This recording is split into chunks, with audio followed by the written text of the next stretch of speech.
D'ailleurs à ici, une émission dans laquelle on discute d'immigration et découvre mille et une facettes sur l'expérience de nouveaux arrivants. Bonjour aux auditeurs, Gilles Tiche avec vous pour une autre émission d'Ailleurs à ici, du Carrefour Jeunesse-Emploi de Beauce-Nord. Aujourd'hui, j'ai l'honneur, j'ai la joie d'être accompagné par Émira.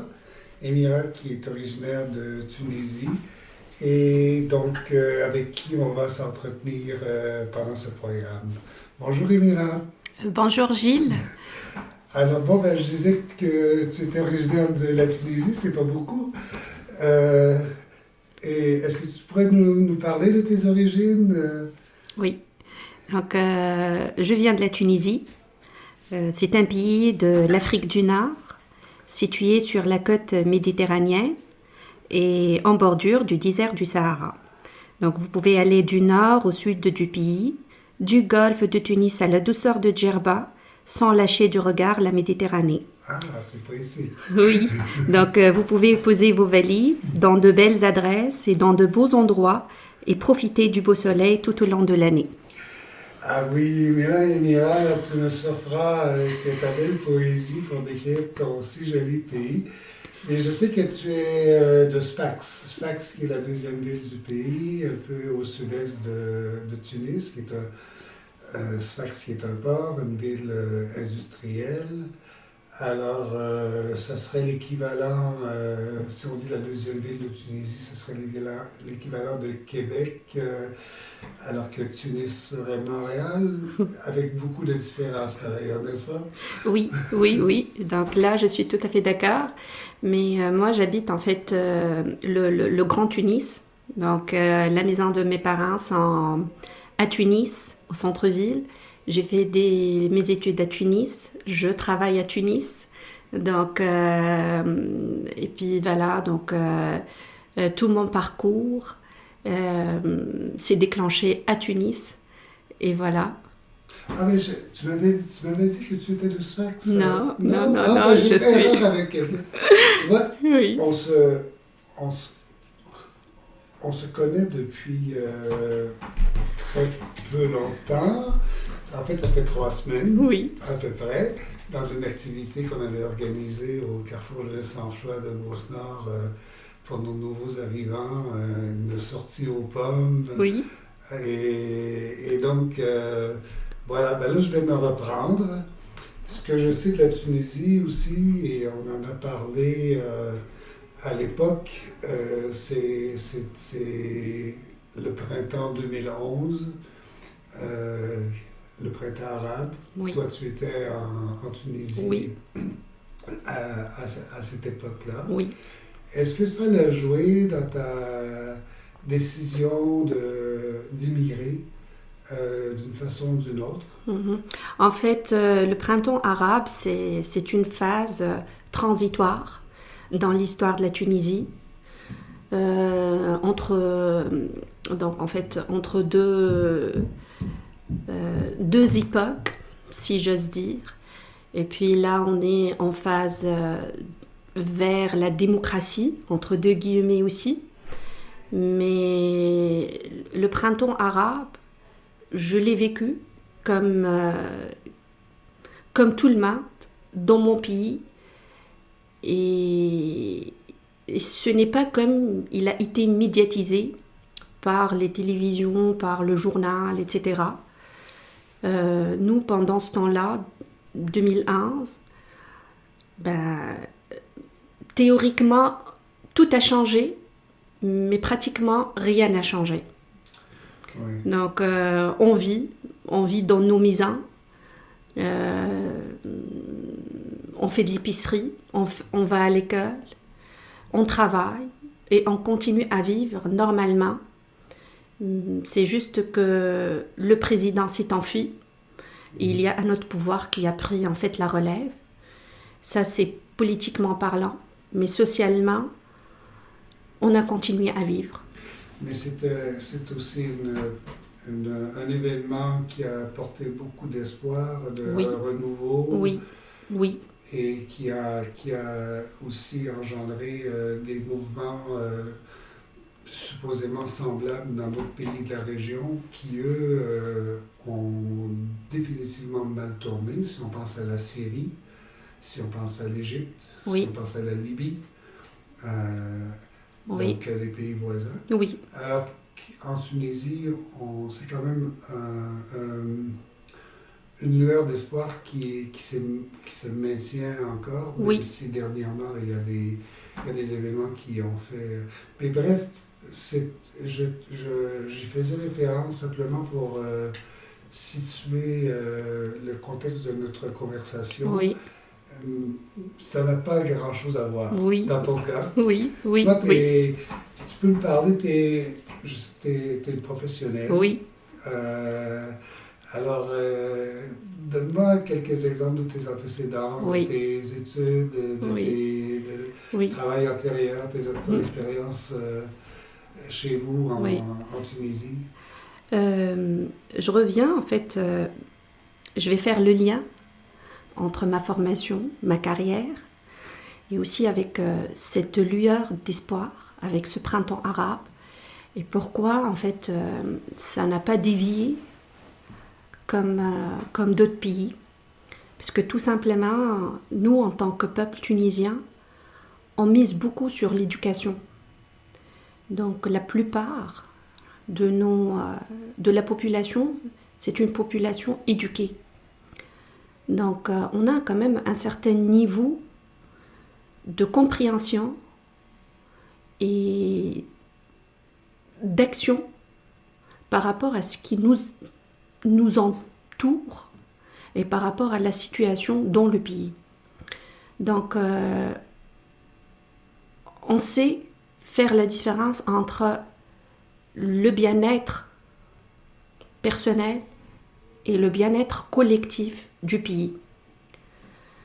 Là, pendant, par exemple, le printemps arabe, pendant la révolution, en 2011, en fait, on a vu des gens solidaires qui ont protégé les entreprises publiques, ils ont protégé les magasins, parce que aussi cet événement-là a semé le chaos dans le pays. Il y a des voleurs, il y a des gens qui ont voulu quand même faire de cet événement un événement déclencheur de la délinquance, entre deux guillemets. Mais c'est le peuple, en fait, qui a pris en charge et qui a pris en main la protection du pays. Donc, en fait, c'est ça la différence entre le printemps arabe qui s'est déclenché en Tunisie et d'autres événements qui se sont déclenchés ailleurs. Mais là, ce printemps arabe, certainement, il a changé notre façon de voir pour le futur. Mais pour moi, personnellement, rien n'a changé et tout a changé. Donc, je reviens en fait aussi sur le point de l'éducation. Nous, on mise beaucoup sur l'éducation. Donc, moi, j'ai fait une formation, j'ai eu une maîtrise en sciences comptables. J'ai travaillé plusieurs années dans le secteur privé. Et puis, j'ai réussi un concours national pour entrer dans la fonction publique. J'occupe le poste depuis 2013 et jusqu'à la Covid.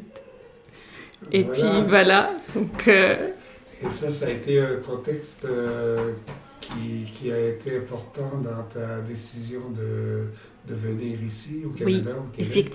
Effectivement. En fait, la Covid, si j'ose dire, en fait, il m'a brisé le cœur. C'est un événement que je n'arrive pas à comprendre jusqu'à nouvel ordre. Et puis, moi, j'occupe un poste et je suis bien dans mon pays. Je n'ai pas vraiment de difficulté à m'intégrer dans mon pays ou trouver un emploi dans mon pays. Non, pas du tout. Je suis stable sur le plan professionnel, j'ai une belle carrière et j'ai beau travailler sur ma carrière professionnelle. Par contre, l'arrivée de la Covid, il a déclenché quelque chose en moi. Je ne comprends pas ce qui m'entoure et puis j'arrive pas à trouver une réponse par rapport à ce qui se passe. Devant cette mondialisation, devant cette technologie, devant la force de ces pays-là, avec tout ce qu'ils ont d'engins, de nucléaire, tout ça. Un virus, il est venu semer la mort dans presque le monde entier. Et puis, on ne comprend pas. Et puis, malgré, en fait, la puissance de certains pays... Donc là, malgré la force de certains pays, on n'a pas trouvé quand même... Mais c'est une situation qui est globale. Oui. C'est pas seulement qu'en Tunisie, en fait, avec des niveaux différents. Justement. Ici aussi, en 2020, Justement. en mars 2020, Justement. Et on est au dépourvu justement. Avec la COVID. Justement. Et c'est ça, en fait, le point qui a déclenché ma décision d'immigrer. Moi, j'ai dit que ce qui nous a sauvés, ce ne sont pas le matériel, ce ne sont pas les logistiques, mais ce sont les personnes qui se sont serrées les coudes pour pouvoir, en fait, surmonter ce Covid-là. Mais donc on est en 2020 et tu décides de venir, mais comme étudiante étrangère, avec permis d'études. Oui. Alors, voilà, tu me donnes ce contexte-là, vers quoi tu t'orientes dans tes études, où tu arrives? Oui. Moi, j'ai toujours eu affaire avec les chiffres, avec la finance, la comptabilité, les nouvelles techniques de l'information et de la communication, mais pas avec la personne. Et puis, j'ai décidé de m'arrêter et de voir en fait cette personne-là sur son volet qui nous a en quelque sorte sauvé la vie en se sacrifiant. Donc j'ai cherché un programme qui s'intéresse à la personne et non pas aux ressources humaines. J'ai trouvé des programmes en management, en ressources humaines, qui s'intéressent à la personne en tant que ressource. Mais moi, ce qui m'intéresse en fait, c'est la personne dans toutes ses dimensions, dans tous ses côtés paradoxaux. Et l'unique programme que j'ai trouvé, c'est au Canada, en fait, à l'Université de Québec, à Rimouski, qui est en fait la gestion des personnes en milieu de travail. Et c'est pas la gestion des ressources en milieu de travail. Et puis voilà, donc j'ai... C'est un programme de maîtrise? Oui, effectivement, c'est un programme de maîtrise avec mémoire. Et je l'ai commencé en 2021. Et là, maintenant, je suis en phase de rédaction de mémoire. Donc, c'est une maîtrise de recherche? Oui, c'est une maîtrise de recherche, effectivement. Oui. D'accord. Et donc, tu arrives à Rimouski pour débuter ce programme? Effectivement. Donc, en région, dans le bas du fleuve? Oui. À la porte de la Gaspésie? Oui, effectivement. Je viens en 2020, en plein hiver, en pleine pandémie. Et puis, je m'installe à Rimouski, après avoir quand même trouvé de la misère, entre deux guillemets, pour trouver un logement en plein hiver. C'était pas quand même facile, mais je m'installe dans la région, oui, à Rimouski. Et à partir de là, commence mon aventure d'immigration. Et voilà. Mais il faut dire que tu arrives aussi accompagné de ton conjoint et d'un enfant de bas âge. Oui, je ne peux pas continuer en fait un programme d'études sans avoir en fait le soutien de ma famille, de mon conjoint, de mon enfant. C'est la chaleur humaine, donc voilà. Chaleur humaine en hiver. Oui, c'est ça. C'est important. Oui. Non. Qu'est-ce que Bon, tu racontes que tu as vraiment opté pour ce programme qui s'adonnait à être donné à l'Université du Québec à Rimouski. Donc, c'était ton choix, c'était par rapport au programme d'études qui était offert. Mais c'est au Québec aussi. En fait, on fait une réflexion. Bon, on arrive au Québec. On arrive. Quelle image t'en avais, outre, bien sûr, le contexte pandémique, là, tout ça, mais est-ce que c'était un bon repère? Euh, tu ne connaissais pas le Québec Non, d'y mettre les pieds. non. Est-ce que la réalité était différente de ce que tu t'étais imaginé au point de départ? Oui, ben là, le Québec par rapport au Canada, c'est un point d'interrogation pour moi. Comment une province dans un pays de l'Amérique du Nord, elle parle français. Donc là, en fait, c'est comme c'est une question qui m'a toujours intriguée. Et puis, quand je suis venue ici, euh, parmi les valeurs donc, du Québec, c'est le français, Le fait français. effectivement. Donc, Ouais. Et la langue que tu domines absolument. oui, Alors, voilà. Mais avec un autre accent que Québec. celui que tu trouves à Rimouski, probablement, C'est, pour arriver. oui, en fait, l'accent, c'était difficile pour moi, surtout avec les masques. Là, j'arrive même pas à comprendre ce que les autres disent. Ah ouais. C'est vrai, ils parlent français, mais c'est pas le français que je connais. Non, non, Ouais. c'est pas ça. C'est pas, non, c'est vraiment même, c'est le jargon. C'est vraiment des termes que je sais pas. Ben, il y en a de toutes sortes. Oui, Il y a de la couleur, oui. il y a... Et c'est un peu difficile quand même, mais j'arrive quand même à communiquer avec les autres et les autres arrivent à communiquer avec moi. Mais toi, on te reconnaît comme étrangère lorsqu'on t'entend, parce que si on te voit sur la rue, tu n'es pas de minorité visible, donc voilà. Est-ce que ça a joué dans ton intégration, ça c'est... Puis en fait, je veux rajouter quelque chose parce que c'est assez curieux parce que maintenant tu vis depuis 2021 en Beauce, dans un petit village à Saint-Ézéard. Et donc, ça fait curieux de partir de Rimouski pour s'installer à Saint-Ézéard. Mais il y a une question aussi des campus de l'UQAR, Oui, voilà, oui, oui, qui a fait partie oui, de ta décision. oui. Peut-être parce que tu croyais que c'était moins froid Oui, qu'à... justement, moi j'ai pensé m'échapper du froid du bas du fleuve alors que je suis pas sortie de l'auberge parce que Saint-Ézéard c'est quand même haut et puis c'est très venteux, c'est très venteux par rapport à Sainte-Marie. Et puis moi j'ai déménagé en 2021 parce que j'ai pas trouvé une place donc pour mon petit à Rimouski, une place dans la garderie. Mais par contre, j'ai trouvé une place ici à Sainte-Émidine dans une école, la maternelle 4 ans.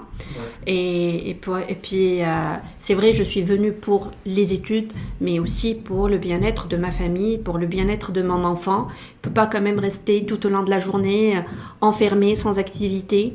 Donc là, après avoir en parlé avec mon conjoint, on a décidé de déménager. Pourtant, c'était une décision très difficile. Ah, mais c'est une très très bonne décision. On est très heureux de vous avoir dans notre région. Merci, ça fait plaisir. Et voilà, ben toi, il te reste encore. Bon, là, tu vas terminer tes études. Tu disais que tu es en rédaction de thèse. Oui, Tu me disais que ton intention était de poursuivre ici, oui, au Canada, au Québec.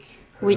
Donc, il reste tout un parcours d'ici à ce qu'on obtienne la citoyenneté canadienne. Oui. Là, il y a plusieurs étapes.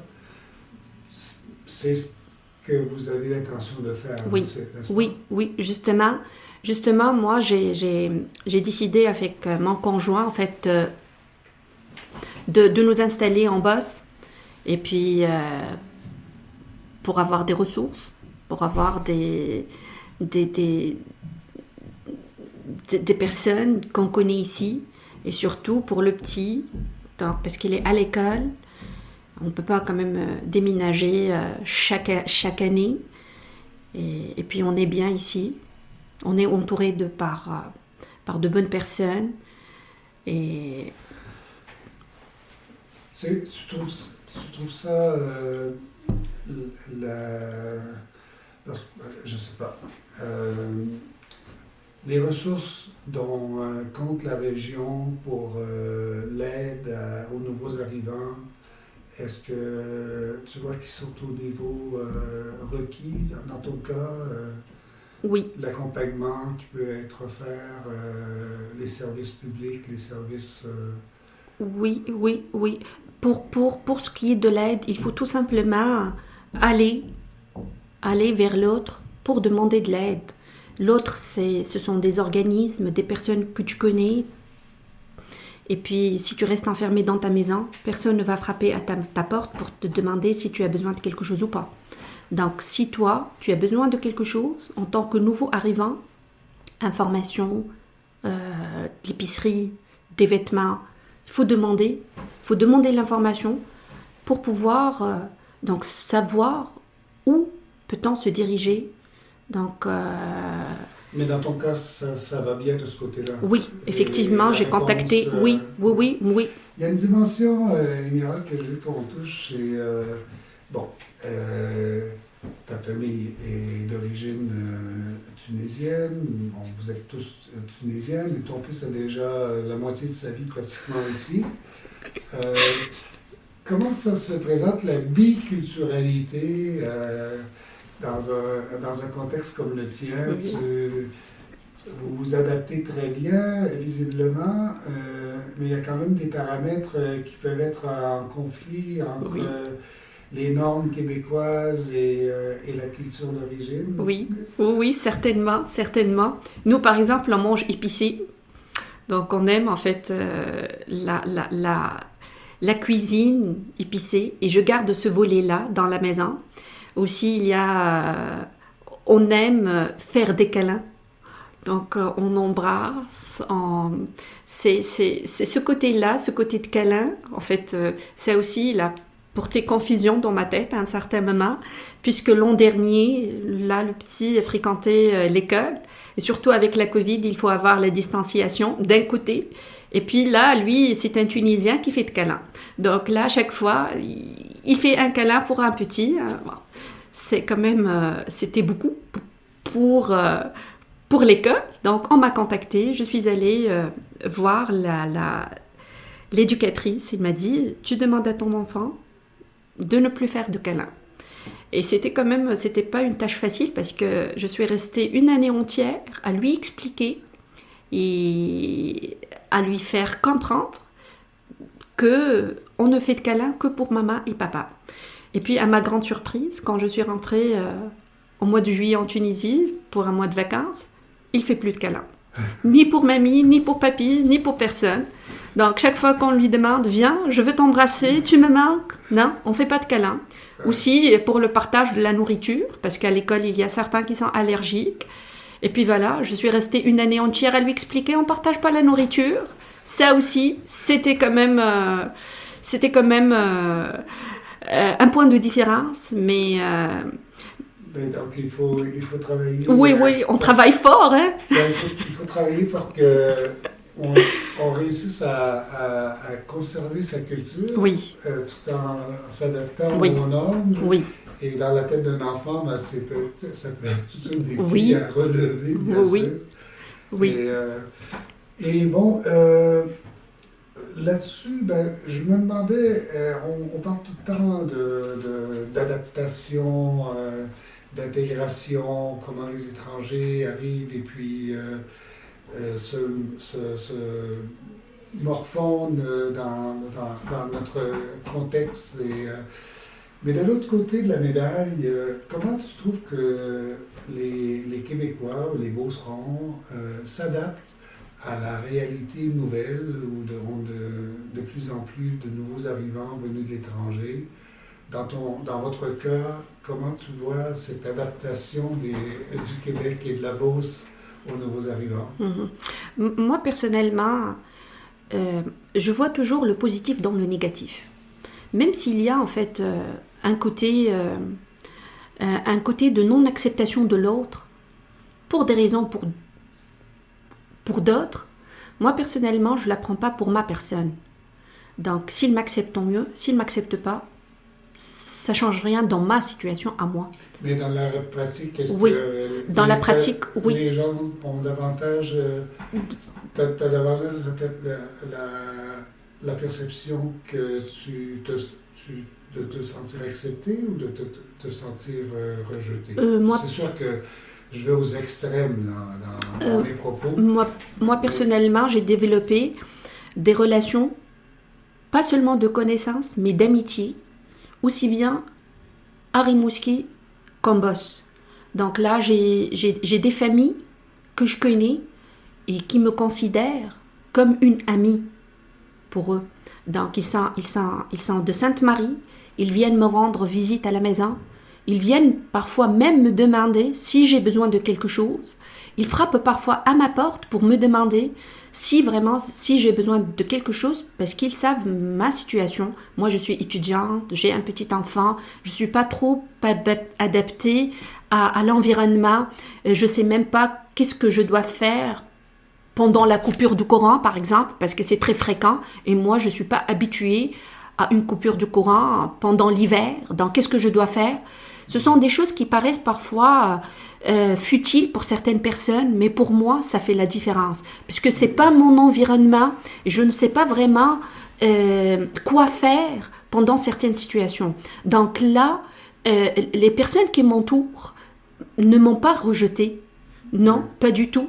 Donc même j'ai des voisins qui sont quand même aînés, et puis je leur passe le bonjour, ils me passent le bonjour, je leur fais la bise. Donc oui, parce que je le considère comme, quand je le vois, c'est comme mon grand-père. Donc c'est un bon signe d'adaptation. oui. C'est réjouissant, parce que chaque fois, en fait, quand tu répands l'énergie positive autour de toi, ça va te retourner.